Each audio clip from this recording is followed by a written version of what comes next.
Hi, everybody. Great to have you guys today. Like I said, we're going to be talking about partnerships today. Why do we use them? How they get taxed? What situations they can be beneficial? And what things to avoid and things like that. So, at its surface, a partnership can seem quite simple and straightforward because, at its root, at its nature, at its core, it's basically just two or more people who decide they want to do some sort of business venture together. Okay. These individuals, they can be corporations, they can be trusts. You could even have a partnership that is a partner of a partnership. Okay. Yeah, I know, kind of like an inception world right there. But basically, yeah, so anyone can be in a partnership and it can be quite basic, but there's quite a few things that kind of play into this and complicate our life like most taxes do. At the end of the day, a simple partnership, you don't even actually have to file anything. It's kind of mostly just like a flow through where your income is just pushed up onto either the individual or corporation's tax return. Okay. And then it would be taxed on those tax returns. So I said in most cases, a simple partnership wouldn't have to file anything. There are situations where a partnership does have to file what's called a T5013. Okay. That is an information slip like a T4 that you would get from your employer. It's a T5013 that demonstrates the income going out of the partnership to the partner. That's required if you have either 6 or more partners in your partnership, or if at least one of the partners is a corporation. So got to be very careful to make sure you're filing those guys. Otherwise, there can be up to $2,500 of a penalty for not filing on that. So just keep that in mind. But again, that seems simple enough. But like I said, we're going to spend a little bit of time diving a little bit deeper on some of the topics here, to give you guys a better, more robust understanding about how partnerships work and if they're right for you. Okay. The first thing we see, the big thing is kind of allocation versus ownership. So partners can agree to allocate the income that the partnership generates on a year basis, basically however they want. So let's say you and I in our partnership, we can decide to share that income 50-50. We can say maybe, you're contributing a whole bunch more than I do. So maybe you get 75% and I get 25%. We could do a calculation where maybe our compensation is based on our performance, based on pre-established criteria that we talked about. We could do an hourly based compensation and split the difference 50-50 or whatever. At the end of the day, if we're not related, CRA pretty much trusts us that we're gonna develop something that's fair and equitable. One thing you want to be careful about, though, is if you're in a partnership with a family member or someone who's related to you, CRA is going to have a lot extra scrutiny on that. So you have to be very extra careful to make sure you're doing things at fair market value when you have a partnership with someone who's related to you, a brother, a sister, a mother, a child, whatever, right? So like consider this, right? You can't just split income however you want to if you have a 4-year-old child as a partner with you, right? You can't say, well, the 4-year-old child is going to get 99% of the income and I'll only take one, where the 4-year-old child doesn't have any other income and it's a great way to split income. That doesn't quite work. You got to be careful that CRA will reattribute that income. Unless, of course, your child is maybe a child acting prodigy or something like that, and they actually are earning that. But that's a topic for another day. Yeah, so you got to be careful with working with related individuals. Allocation's very, very flexible. Like I said, it's just a flow through.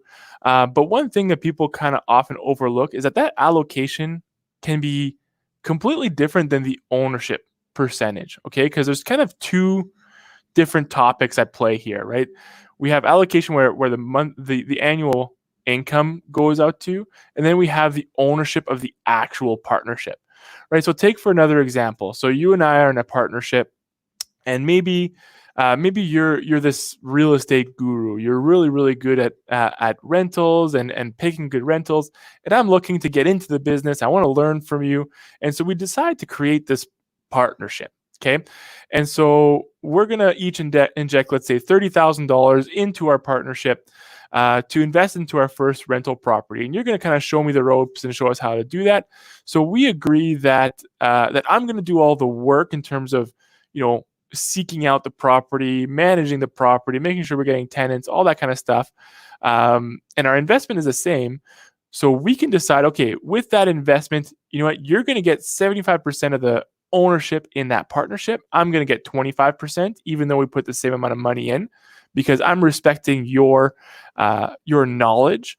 And then we can also agree saying, since I'm going to be the one doing all the legwork, all the running around, all the work essentially on a year-to-year basis, I'm going to get compensated maybe 75% of what the rental income generates from year to year. And maybe you get only 25% because you still should get compensated for some of your investment from a year-to-year basis. So you see how, you know, the allocation of income can be 75%, 25%, but then the value that's growing inside the partnership, the value of the building that's going up because we're maintaining it and appreciation over time, if ever if ever we sell our partnership down the road, right, you would get 75% of that value and I would only get 25%. So that ownership versus allocation can be very, very different and oftentimes can lead to different allocation of income, despite the fact that we share something 50-50 or 75-25 or whatever. Now, does that deal I just illustrate make sense? It's not really important. I mean, deals happen all the time and you have to be ready to negotiate with your partners and things like that. But the true takeaway in this situation is, and what's really important is that we've agreed at the forefront on how we're going to divvy up our profits and how we're going to share our partnership equity. Okay. And this leads me really nicely into our next point, which is partnership agreements. So a lot of times we see clients coming in, you know, they may have started a business already, or they may be asking questions. The first thing, or one of the first things after allocation and ownership that we're going to talk about is make sure you sit down between each other and talk about the rules of your partnership. What you guys are going to agree on, because oftentimes this doesn't get done, and you know, you often hear the phrase, you know, don't go into business with your relatives or your friends or things like that. And I mean, that's because partnerships are hard. They can create a lot of tension on relationships. You know, money is often a very dividing factor. People spending money that you perceive to be yours, or vice versa. Or you guys are in a business together, and your partner, you might feel that they're mistreating your employees, or not, or maybe being too easy or too hard on them, or not dealing with the clients the way you think they should be dealt with, right? So a lot of disputes can happen within a partnership. And so it's really, really important that you have that partnership agreement to kind of pre-identify all of the issues, or as many issues as possible, that could arise and how you guys are going to deal with them prior to it happening. So a good partnership agreement, like at its basic items, is going to cover quite a few things. It's going to cover things like the allocation and ownership of the partnership interest. It's going to talk about, who has the ability to spend cash and how much cash, right? Does your partner have, free reign to cut a $5,000 check, $10,000 check?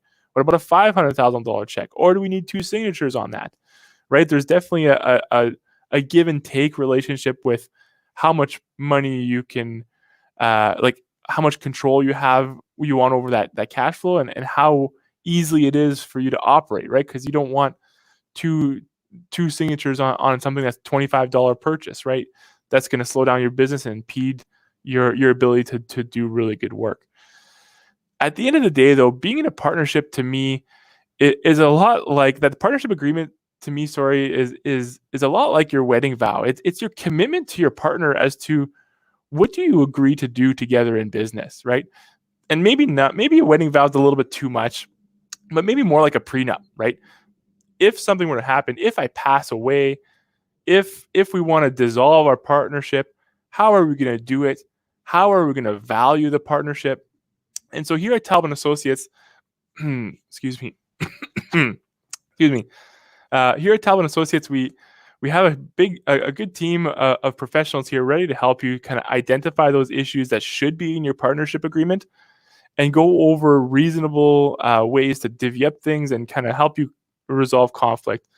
And like I've seen it plenty of times, and it's a really good test to put your partnership group through before even getting started. I've seen partnership groups dissolve just by going through the exercise of creating a partnership agreement. Because if you can't agree on how you're going to split income or how you're going to operate or what's going to happen if certain things happen, well, you're not going to be very successful in your partnership, because you can't even get that figured out in the first place. So I've seen partnerships dissolve even before they get started, just by going through this partnership agreement.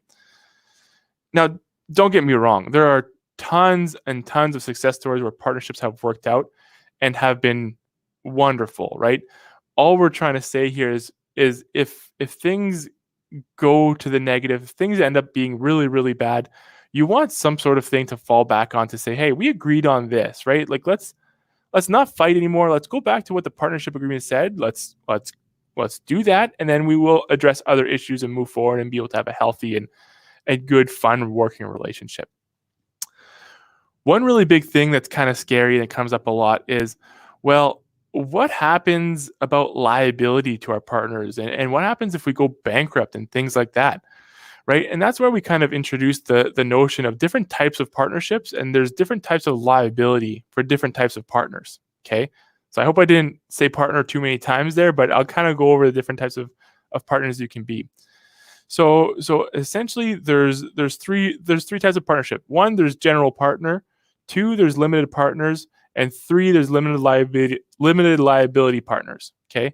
So the two sound similar, but are actually quite different. A general partner is just basically a general partner. It's a non-defined, it has no special things, but it's basically, you're entitled to, like, depending on your allocation, but you're not limited, your risk is not limited, your liability is not limited, anything like that. So basically, you and I in our partnership and we get sued, what happens is that if you have just a general partnership, the partnership itself doesn't get sued. Each individual general partner is the one that's going to are all getting sued collectively, okay? So that means basically that not only one partner's house is at risk, everyone's house is at risk, right? Because if you're getting sued as the individual, you have no layer of protection there. So they can go right after each partner's personal assets. And so let's say I don't have much. Maybe I live in an apartment, I have no cash or anything like that, and our partnership gets sued, but you have a ton of wealth. Like we said, you're a very successful real estate investor after all. So if you have a lot of your personal assets in your personal hand and you end up taking on that liability as a general partner with me, and we both, or even I screw up within our partnership, they can sue you and get your personal value. So it's very, very careful. It's very, very risky to be a general partner like that. Luckily, there are ways to manage and mitigate that risk. And I'll kind of go, and that's where limited partners and limited liability partnerships come into play a lot more often. So limited partners, those are really good for the investment world, the real estate world, things like that. So basically, in that scenario, if I was going to be kind of taking the one where I was going to be doing all the decisions and the running, and all you're there is just kind of as an investor role. Let's say, let's remove your experience from the equation, and you're just investing cash with me. That would be a good structure. That would be a good structure for us to come in. I would come in as a general partner, assuming all the risk liability. You would come in as a limited partner. So let's say you inject that $30,000 worth of cash. That you being a limited partner means that as long as you have no discretionary involvement in the day-to-day activity of this partnership or how the money is spent over and above just the investment of the real estate, then your investment, your risk is limited to that amount that you've contributed, that $30,000. Okay, so you're not on the hook for the whole amount. A limited liability partnership is also a little bit more unique. So it basically allows it. You file a new type of form, which then allows that limited liability partnership to get sued, which in one sense doesn't sound like a great thing, but you can get the limited liability to get sued, and then the limited liability partnership can then forward that on to the partner who is at fault, who created the issue in the first place.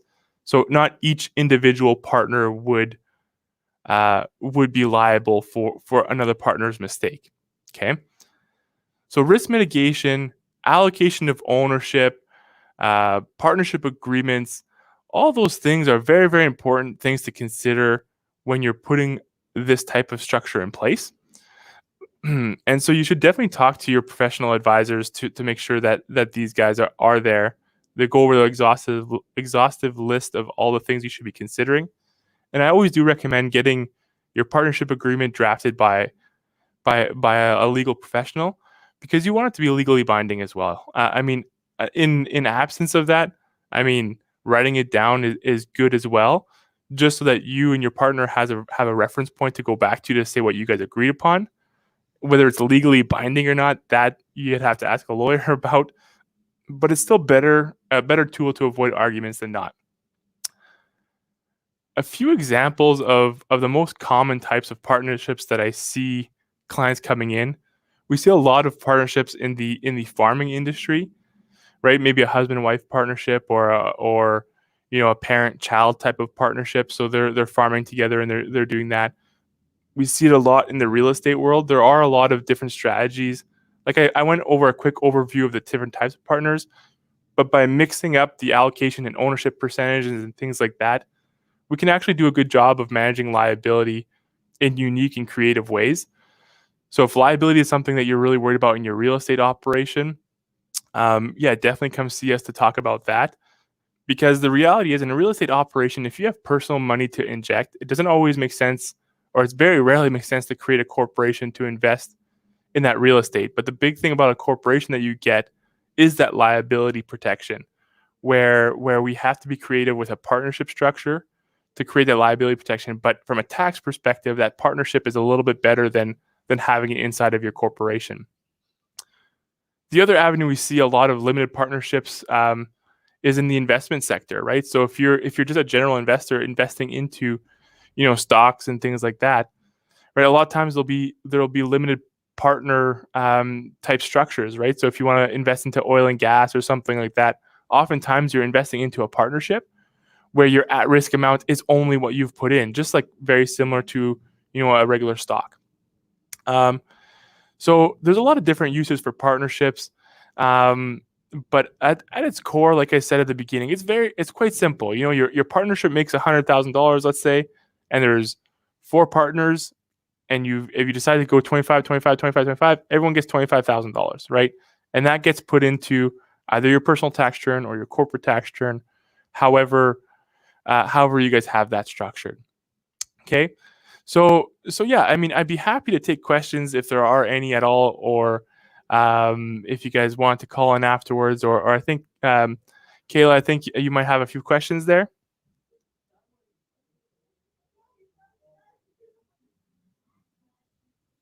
Okay, I'm not hearing Kayla come in here, but I can see her typing a message, and so she's saying that Oh, sorry. Hey, Julian. Hey, how you doing? Good. Sorry about Good. that, guys. Looks like we had a No. bit of a technical bump there.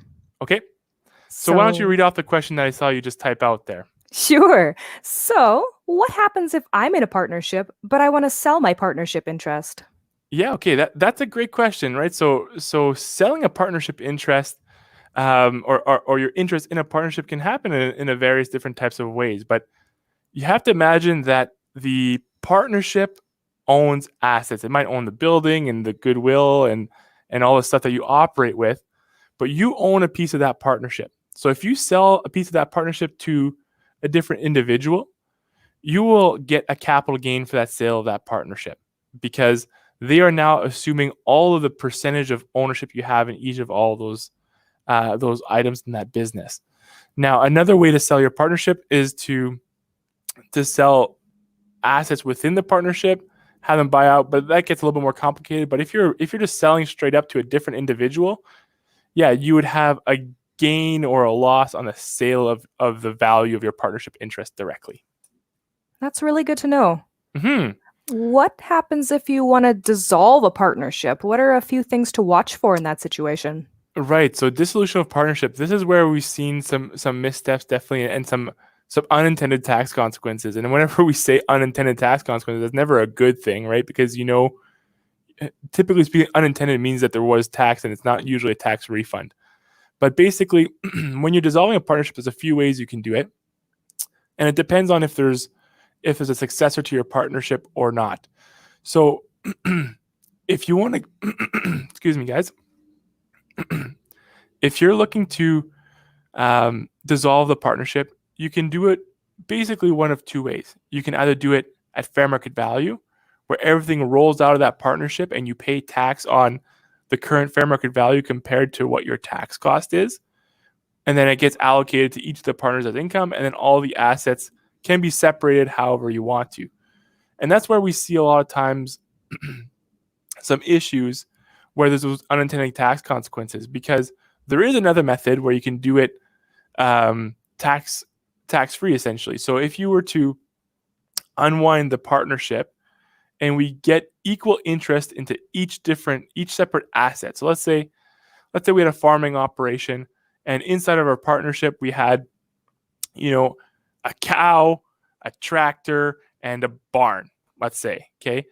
Now, if we unwind that partnership and I get ownership in half that cow and you get ownership in half that cow, and I get ownership in half the tractor and you get ownership in half the tractor, and I get ownership in half the barn and you get ownership in half the barn, well, then we can unwind that partnership and not pay any tax on the dissolution of that partnership, because we continue to equally share in each of those assets. So structurally, nothing's really changed. Now, if we decide, okay, the tractor and the cow are worth about the same as the barn, and we say, okay, Kayla, you're going to get the barn and I'm going to get the tractor and the cow, well, that is no longer okay to unwind it at its tax cost. You then have to unwind it at the fair market value. So a lot of times people unwind their partnerships just by, we'll separate evenly, but that really kind of puts people into some nasty tax situations that could have been avoided, or honestly, that sometimes were unintended. Perfect. So you really want to be well informed there. Absolutely. Especially when you get larger operations and larger things, we definitely recommend that you give us a call or your tax professional a call to make sure that those things are not sneaking up on you 3 years after the fact, because that's where CR can get you. Perfect. All right. So it looks like we have no further questions at this time. Perfect. Well, I really enjoyed talking to you guys, and absolutely, if there's any other questions, feel free to give us a call at the office here, 204-269-7460, and I'd be happy to go over all your partnership questions that you guys might have. All right, guys. Well, thank you very much, and I guess till next week, I look forward to seeing you guys again. Take care, guys.